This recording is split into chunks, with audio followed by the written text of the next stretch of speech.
बड़ा basic example लेके चलते हैं, फार्म वर्कर्स। क्या आपके पास अपने नाम के जे फॉर्म है, अपने बुजुर्गों के नाम की लैंड पेपर्स हैं और आपको खेती बाड़ी के बारे में अच्छी नॉलेज है?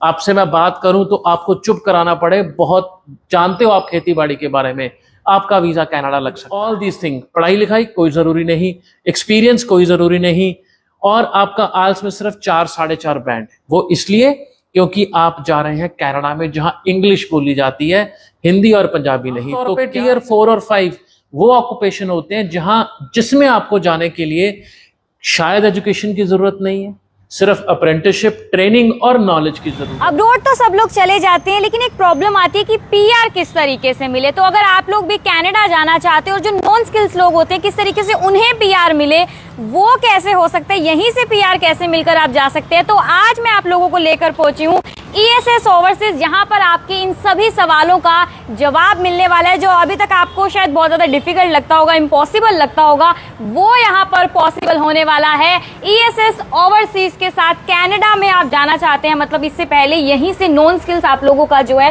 पीआर मिल जाएगा। ऑस्ट्रेलिया एंड यूके में क्या कुछ एक थोड़ी सी इश्यूज भी चल रहे हैं, थोड़ा लोगों के माइंड में जो कंफ्यूजन रहती है। बेसिकली अगर मैं ESS ओवरसीज की बात करूं, यहाँ पर एक फैक्ट मैं ये सुन रही हूँ कि नॉलेज होना बहुत ज्यादा जरूरी है। कुछ लोगों के पास नॉलेज नहीं होती है, क्लासेस ले लेते हैं, हमें बाहर जाना है, लेकिन पता नहीं होता, बेसिक क्वेश्चंस नहीं पता होता। तो आज आप लोगों के बेसिक क्वेश्चंस जो हैं क्लियर होने वाले हैं ESS ओवरसीज पे। और मैं बात करूं, बहुत सालों का एक्सपीरियंस है, काफी जो है, मैं अगर 30 to 34,000 तक इतने वीजास जो हैं लगवा चुके हैं। बहुत से बच्चों के जो सपने होते हैं बाहर जाने के, वो जरूर यहाँ पर पूरे किए जा चुके हैं। और जैसे मैंने बोला कि कनाडा में पीआर मिलना यहीं से, वो कैसे पॉसिबल है, वो हम यहाँ के डायरेक्टर रोहित सेठी जी से बातचीत करते हैं, उनसे जानते हैं ये कैसे पॉसिबल है। वो हमारे इन सभी सवालों का जवाब आज इस वीडियो में देने वाले हैं। तो आप वीडियो के साथ जुड़े रहिए, क्योंकि आपका बहुत ज्यादा फायदा होने वाला है। अगर आप लोग भी सोच रहे हैं बाहर जाकर, आप लोगों को बहुत, जो आपका फ्यूचर है वो ब्राइट हो। हम with the director of ESS overseas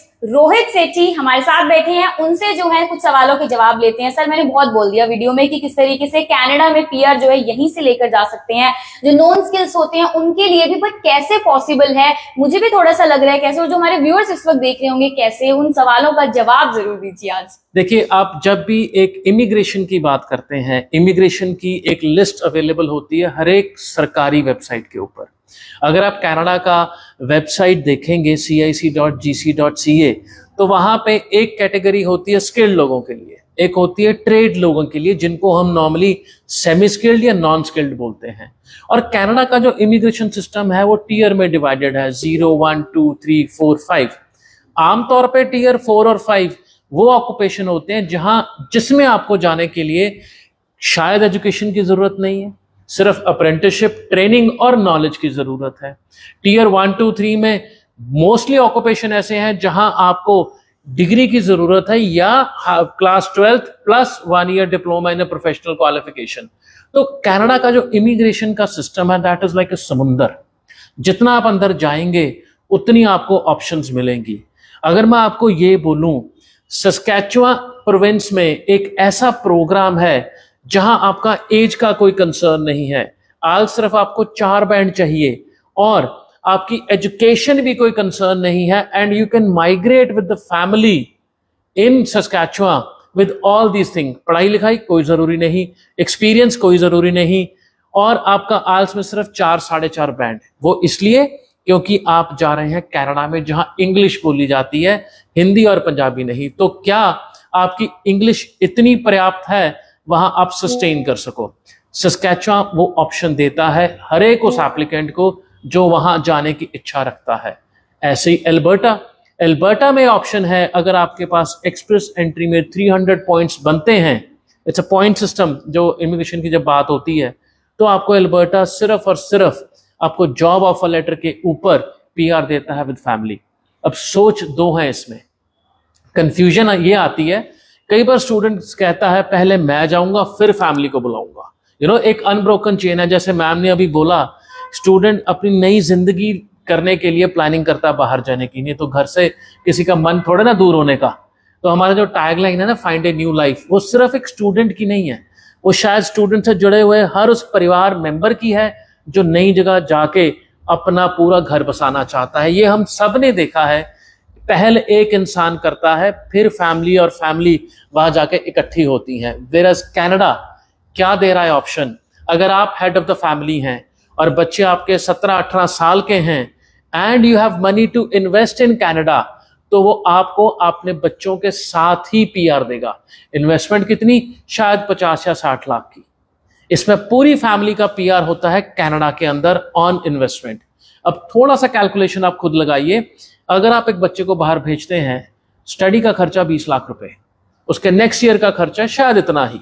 अगर 2 बच्चे हैं और दोनों की प्लानिंग करोगे तो तकरीबन 40-45 लाख खर्चा तो आप बच्चों की पढ़ाई पे खर्चोगे।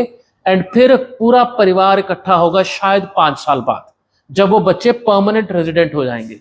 तो बहुत सारे पेरेंट्स, बहुत सारे बिजनेस पीपल इस चीज का इन्वेस्टमेंट उल्टा ले रहे हैं। भी मैं आज 50-60 लाख रुपए कनाडा में इन्वेस्ट करता हूं, मैं पूरे परिवार के साथ एक ही गो में कनाडा जाऊंगा, हम अलग अलग नहीं होंगे। और वो पैसा बचेगा कैसे, आपके बच्चों की एजुकेशन फ्री हो जाती है कनाडा पहुंच के। तो 20-20 लाख रुपए आप बच्चों पे लगाना चाहते हैं या पूरा 50-60 लाख रुपया पूरे परिवार पे लगाना चाहते हैं, जिसमें आप, आपकी वाइफ और बच्चे इंक्लूड हो जाते हैं जो आप पे डिपेंडेंट हैं, एक साथ जाएंगे। तो कनाडा, ये तो सिर्फ और सिर्फ 2 या 3 कैटेगरीज मैंने आपको बताई। कनाडा में इस टाइम पे skilled, unskilled, non skilled, semi skilled और बिजनेस इन्वेस्टमेंट सबकी जरूरत है। आपको सिर्फ क्वालिफाई करना है एक राइट कैटेगरी के अंदर, आपको सिर्फ क्वालिफाई करना है और कंप्लाई करना है उस कैटेगरी के जॉब रिक्वायरमेंट्स के अंदर। छोटा सा एग्जांपल देता हूं, शेफ और कुक दोनों एक ही चीज करते हैं, बट उनका डेफिनेशन, उनका जॉब ड्यूटीज अलग है। तो जब भी आप कनाडा इमिग्रेशन में अप्लाई करें, बहुत इंपॉर्टेंट है देखना आप किस कैटेगरी के अंदर अप्लाई कर रहे हैं, आप किस नॉक कोड के अंदर अप्लाई कर रहे हैं, क्या आपके जॉब रिस्पॉन्सिबिलिटीज वहां के कुक के साथ अलाइंड है। बड़ा बेसिक एग्जांपल लेके चलते हैं, फार्म वर्कर्स। क्या आपके पास अपने नाम के जे फॉर्म है, अपने बुजुर्गों के नाम की लैंड पेपर्स हैं और आपको खेती बाड़ी के बारे में अच्छी नॉलेज है। आपसे मैं बात करूं तो आपको चुप कराना पड़े, बहुत जानते हो आप खेती बाड़ी के बारे में, आपका वीजा कनाडा लग सकता है। तो अगेन इस पे क्या क्वालिफिकेशन जरूरी है? नहीं, नॉलेज जरूरी है। That is the most important part. तो ऐसे Canada is covered with 10 different provinces and territories. तो हर प्रोविंस का एक अलग प्रोटोकॉल, अलग प्रोग्राम है। टोटल करने में जाएंगे शायद 130 तरह के प्रोग्राम हैं जिसके अंदर आप कनाडा में क्वालिफाई हो सकते हैं पीआर के अंदर। Depend what is your background, what is your current situation and कितना इन्वेस्टमेंट का आपके पास मादा है। मुझे लगता है काफी अच्छे तरीके से सर ने समझा दिया है, काफी जो कैटेगरीज अलग अलग रहती हैं वो के मतलब मुझे लगता है अभी तक मैंने नहीं सुना था कि ऐसे जो नॉन स्किल्ड होते हैं उनके लिए भी पीआर का ऑप्शन अवेलेबल है। वो मैं ईएसएस ओवरसीज पे सुन रही हूँ। बाकी सर ने बहुत अच्छे से एक्सप्लेन किया, बट स्टिल आपको लग रहा है कि आपको कुछ समझ में नहीं आया तो आप लोग यहाँ पर पहुंच सकते हैं मुगल कैनाल SCO 395। एक बार पहुंचिए, सर आपकी जो भी डाउट्स है वो सभी क्लियर कर देंगे। सर कनाडा के ऊपर तो हमारी बातचीत हो चुकी है। अगर मैं ऑस्ट्रेलिया की बात करूं सर, काफी र्यूमर्स जो है मतलब मार्केट में है कि ऑस्ट्रेलिया में हरियाणा के लोगों को बैन कर दिया गया है या कुछ पर्टिकुलर यूनिवर्सिटीज हैं उन्हें बैन कर दिया कि ये क्या है, क्या ये सच है, ये झूठ है, क्या ये चीज चल रही है मार्केट में? देखिए, ये एजुकेशन वीजा जो स्टूडेंट वीजा होता है उसका बड़ा सिंपल फॉर्मूला होता है, excess of everything is bad. किसी भी चीज का जरूरत से ज्यादा होना खराब करेगा। पंजाब और हरियाणा ये 2 स्टेट्स हैं जो यूनिवर्सिटी की हिट लिस्ट में रहती हैं। उसका कारण बता देता हूं क्या है। आज जब एक स्टूडेंट काउंसलिंग करवाने हमारे सामने टेबल और चेयर पे आके बैठता है ना, वो सिर्फ एक सवाल पूछता है, वीजा लग जाएगा? या और कुछ नहीं है, इन्वेस्टमेंट, पैसे बताओ, वीजा लगेगा। वो ये नहीं पूछता वीजा लगेगा कैसे, क्या क्या स्टेप्स मेरे को करने पड़ेंगे। बहुत एजुकेटेड प्रोफाइल्स में देखता हूं 80% वाले 7 बैंड एंड ऑल्स एक ही चीज को ढूंढते हैं, वीजा लग जाएगा। हाँ जी, हम अपने ऑफिस में एक मजाक में बात करते हैं, अगर कोई कैट या डॉग जिसके पास पासपोर्ट है ना, उसका भी कनाडा का वीजा आज की डेट में लगता है। बट फर्क क्या है, कैसे लगेगा ये जानना आपका राइट है। बैन क्यों लगते हैं, वहां जाके चीजें उल्टी क्यों पड़ती हैं? क्योंकि आप एज ए स्टूडेंट सिर्फ वीजा पे फोकस रखते हो। आप एज ए स्टूडेंट ये सोचते हो पैसे देके ही सारे काम हो जाएंगे, जो कुर्सी के उस तरफ बैठा एजेंट वो सारा काम मैनेज कर लेगा। मैनेज हर कोई कर लेगा, पैसे आते किसी को बुरे नहीं लगते हैं, बट वो आपकी प्रोफाइल के साथ क्या कर रहा है, दैट रियली मैटर्स। ये बैन का रीजन क्या है? कुरुक्षेत्र यूनिवर्सिटीज की फेक डिग्रीज, कुरुक्षेत्र यूनिवर्सिटी के ऐसे डॉक्यूमेंटेशन जो ऑस्ट्रेलियन एजुकेशन सिस्टम में कहीं एक्सपेक्ट नहीं किए थे। आपको मालूम है कुरुक्षेत्र यूनिवर्सिटी सेक्शन 1 यूनिवर्सिटी है अपने नूसर के अंदर, जहां आपको ऑस्ट्रेलिया में एडमिशन मिलता है। उसके डॉक्यूमेंटेशन पे चेक और क्रेडिबिलिटी का क्वेश्चन आना बहुत बड़ा क्वेश्चन है। यूनिवर्सिटी है सिडनी की एक नंबर 9 यूनिवर्सिटी ऑफ ऑस्ट्रेलिया, उसने स्पष्ट कहा हमारे आना के बच्चों को नहीं लेंगे जिसने कुरुक्षेत्र यूनिवर्सिटी से पढ़ा हुआ है। क्यों? क्योंकि वो अपना सिर नहीं खपाना चाहते हम वो डॉक्यूमेंट बैन करें या झूठे कागज को पकड़े। डॉक्यूमेंट्स ओरिजिनल है या नहीं, मतलब मिस्टेक्स जो है खुद ब खुद यहाँ के लोगों की रही है। Absolutely. और वो बाद में रूमर्स बन जाते हैं कि बैन कर दिया गया। Absolutely. और वो तब होता है जब आप एज ए स्टूडेंट हल्का रास्ता या सस्ता रास्ता या शॉर्टकट अपनाते हो और आपकी प्रोफाइल एलिजिबल नहीं है, आपके 50% नंबर हैं, एक एजेंट ने सलाह दी या किसी दोस्त ने सलाह दी इतने नंबर पे ऑस्ट्रेलिया नहीं होगा, मेलबर्न नहीं होगा, सिडनी नहीं होगा, ला मैं तेरा इंतजाम करता हूं। वो कागज आ जाते हैं दूसरे 60% वाले, जिसका कोई क्वालिफिकेशन का पीछे बैकग्राउंड भी नहीं है, और बच्चे को इंटरव्यू में पूछा जाए ना आपने पीसीएम किया है, बीएससी नॉन मेडिकल, वो ब्लैंक हो जाता है। तो हम शायद ये समझते हैं ऑस्ट्रेलिया का visa it's easy as buying a burger from McDonald's, it is not. Australia का वीजा और यूपीएससी की तैयारी एक ही टक्कर की है, ऐसे मान के चलिए आप। तो सर ने ये बात बहुत अच्छी बोली कि मतलब लोग जो रहते हैं, स्टूडेंट्स रहते हैं, सब कहते हैं एट द एंड कि हमारा वीजा आप लगवा दीजिए, लेकिन वो स्टेप्स पे नोटिस नहीं जाता कि आपके प्रोफाइल के साथ किस तरीके से चीजें जा रही हैं। तो वो नॉलेज होना बहुत ज्यादा जरूरी है, वो सर ने बहुत अच्छे से बताया है। तो सर अगर मैं बातचीत करूं कनाडा यूके के बारे में, तो यूके में क्या स्पाउस वीजा पॉसिबल है? वो यहाँ से ये ओवरसीज से लग सकता है? देखिए, यूके ने सितंबर के बाद अपनी पॉलिसी जनवरी इनटेक के लिए चेंज की है दैट अगर आप मास्टर्स कोर्स में जा रहे हो स्पाउस नहीं जा सकता साथ में। हाउएवर उन्होंने ये पॉलिसी जब इंप्लीमेंट की तो साथ ही एक बैकडोर विंडो दे दिया जिसको हम कॉस के नाम से जानते हैं, टीयर 2 स्किल्ड वर्कर वीजा के नाम से जानते हैं। उसमें चाहे आप +2 पास है, चाहे आप ग्रेजुएट है, आइल्स किया है या नहीं किया है, कुछ फर्क नहीं पड़ता। वो टीयर 2 स्किल्ड वर्कर आज भी लोगों के पास अवेलेबल है। हाउएवर इसमें ध्यान रखने की क्या बात है, यूके हमेशा फेमस है चीजों को यहां लेके जाके यहां से नीचे गिराने के लिए एकदम। तो अगर आप भी एस्पिरेंट्स हैं टीयर 2 वीजा पे अपनी नई जिंदगी शुरू करना चाहते हैं अपने परिवार के साथ यूके, तो एक्शन फटाफट करना पड़ेगा क्योंकि रेगुलेशन कभी भी चेंज हो सकता है। इसमें सारे का सारा फोकस एम्प्लॉयर पे होता है। एम्प्लॉयर वहां से आपको चिट्ठी देता है जिसको हम कॉस बोलते हैं, सर्टिफिकेट ऑफ स्पॉन्सरशिप। वो स्पॉन्सरशिप जब आपके पास आती है तब आप वीजा फाइल कराने जाते हो। इस कैटेगरी का अभी फिलहाल इंटरव्यू नहीं हो रहा। हाउएवर हाई कमीशन रिजर्व करता है पूरा right and we highly recommend interview की तैयारी हो।